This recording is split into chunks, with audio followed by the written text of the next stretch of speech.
Paxtalar keldi, paxtalar. O'zi ko'rpa to'shagiga paxta olyapti turganda nimalarga e'tibor berish kerakligini bilasizlarmi? Paxta bilan paxtani farqi bor ekan. Hozir tushuntirib beraman.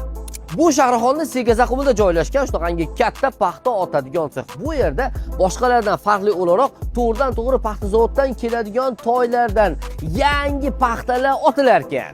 Bu yerning mijozlarining qat'iy talabiga ko'ra sexga uvada paxtalar, ya'ni ishlatilgan ko'rpalardagi paxtalar qabul qilinmas ekan. Sababi ushbu paxtalarda har xil nopokliklar, najas va har xil yuqumli kasalliklar bo'lishi mumkin ekan va sexda faqatgina mana shunaqangi yangi to'g'ridan to'g'ri kelgan paxtalar ishlatiladi.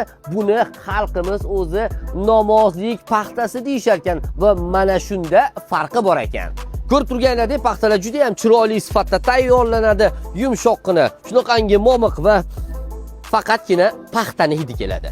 Qisqasini aytganda, ko'rpa to'shakka solinayotgan paxtalarga yaxshilab e'tibor beringlar. Sababi ko'rpa to'shaklarni biz har kuni ishlatamiz, o'tiramiz, uxlaymiz va namoz o'qiymiz va ko'p yillar xizmat qiladi. Ishonchli paxtalarni vodiy bo'ylab yetkazib berishadi. Buyurtma berish uchun quyidagi raqamlarga qo'ng'iroq qiling. Manzil: Andijon viloyati Shahrixon tumani, Segazaqum MFE.